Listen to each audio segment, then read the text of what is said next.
Morning mga brad. First of all, Happy New Year! Samahan niyo po ako ngayong ating first ride for 2026. Tayo ay mag-window shopping. So, titigin tayo ng mga units para sa ating Project Zapdos. So, samahan niyo po ako. Let's go!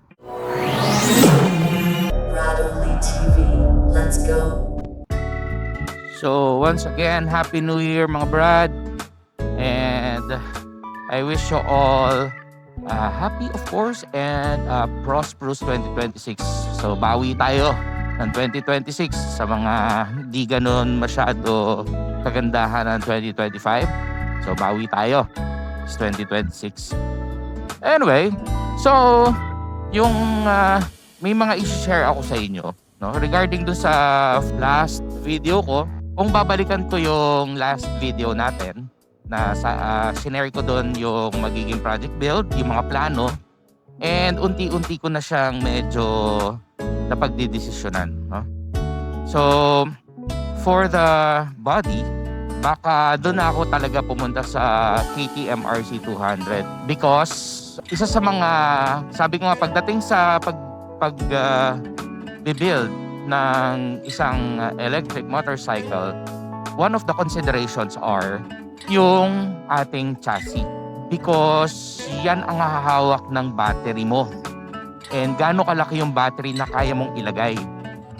Kaya kung nanonood kayo ng mga video ng electric motorcycle sa US, kasi karaniwan sa kanila mga dirt bike, no? Mga pang off-road, mapapansin nyo lalakas ng mga motor. Pero ang battery nila nagre-range from, yung capacity, nagre-range from 50 hanggang 60. Mga ganun because of the limited space. Yun. And another consideration is yung weight, yung bigat. Okay? So later, speaking of bigat, may i-share din ako sa inyo. Bakit magpupush ako for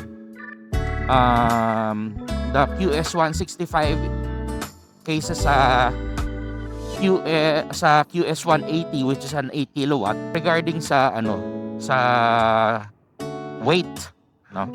Okay, anyway.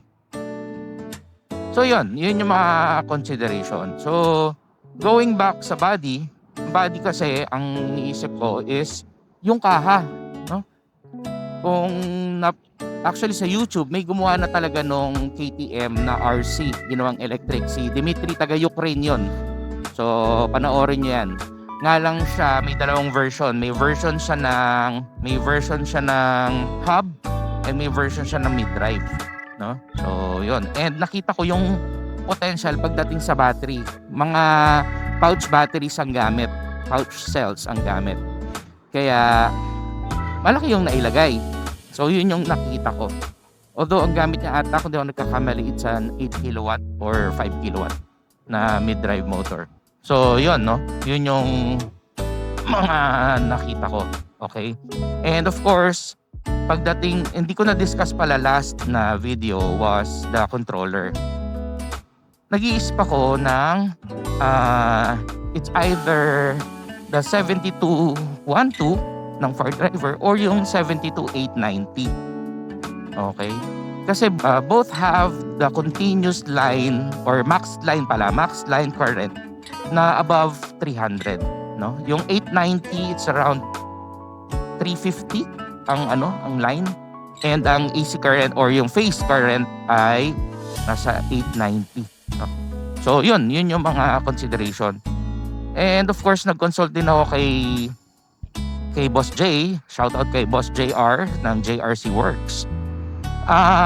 Ang kanya ay, sabi niya, kung hindi mo naman ma-maximize because limited ka pagdating sa battery line mo, doon ka na lang sa 800, di ba? Unless mag-open bat ako, open discharge, which is ayoko. Kasi gusto ko controlled lagi ng BMS, yung aking discharge. So yun. Kaya most likely 72890 ang kukunin ko. Then yung QS165. And tingin ko magkakasya sila sakahan ng RC200. Okay? So, yun yung plano. And hopefully, maging successful. And ang plano ko kasi dito, bolt-on. Hindi siya naka-fix para in case na gusto kong ibenta ulit ang KTM RC, bubuuin ko na lang yung engine ulit. Engine, yung lahat. So, ang kukunin ko lang naman kasi doon yung lahat. Actually, puwera lang yung, kukunin ko doon, puwera lang yung engine. So, gagamitin natin lahat yan. So, later, update ko po kayo sa ating unit na bibisitahin.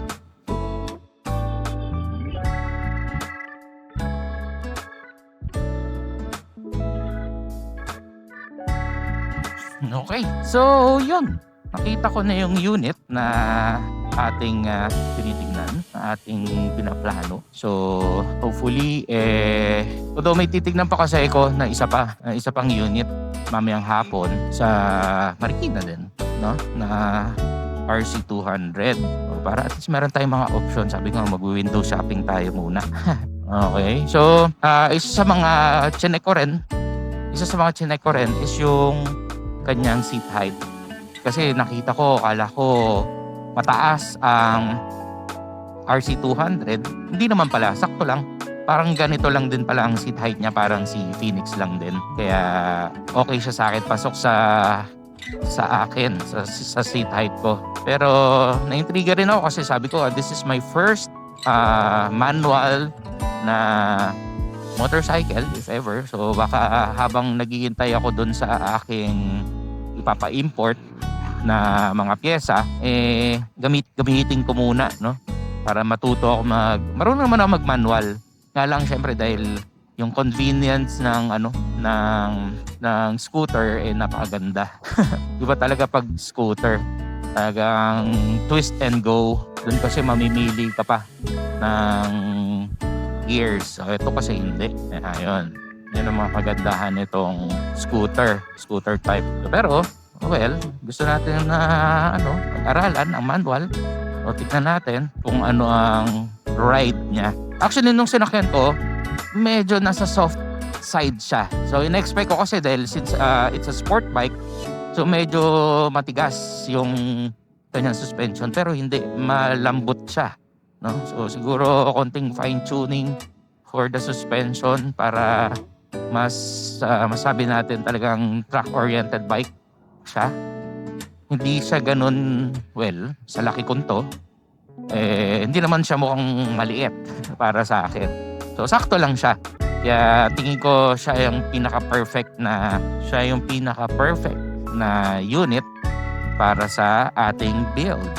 Siyempre, before natin siyang galawin, kailangan muna natin siyang iparehistro at papalit sa ating pangalan. Okay?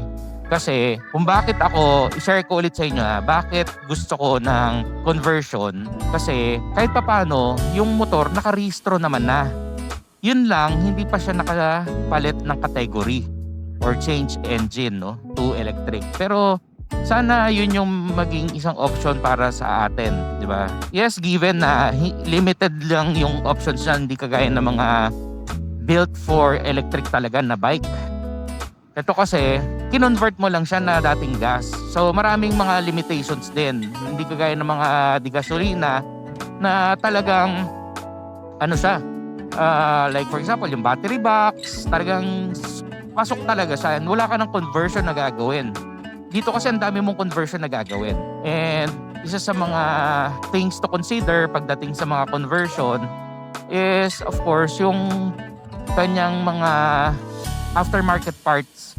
Hindi naman sa mga electric motorcycle brands Kasi hindi siya kagaya ng mga motorcycles na ang daming aftermarket brands. Kasi ito yung ginagamit talaga commercially ang daming mga performance parts na ginagamit. So, yun. So, marami kang pagpipilian. Sa kasi konti Although, pwede pasok ko rin naman. Kasi mga standards naman na ginagamit yan or yung mga specs na ginagamit, almost the same sa mga motorcycles din. Like, for example, sa suspension, sa preno, diba pareho lang. So, yun lang yung mga ibang piyesa ang medyo mahirap na makita. Pero overall, okay naman. Okay siya. Okay pa rin ang talagang fully electric na unit. So, yun. Samahan niyo po ako sa ating susunod na video kung ano ba yung ating mga next na gagawin regarding sa ating Project Zapdos.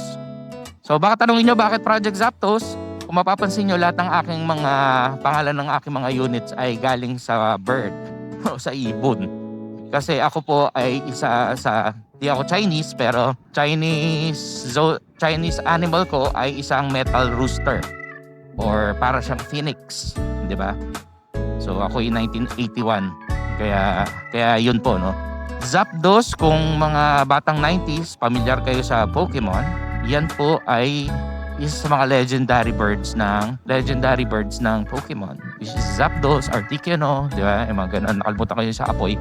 Bakit Zapdos? So bird pa rin siya, or legendary bird pa rin ang aking napili na pangalan. Okay, with that, again, maraming salamat. Happy New Year po sa inyong lahat. Ride safe everyone. I'm your Brad Oli TV. Maraming salamat po. Bye-bye.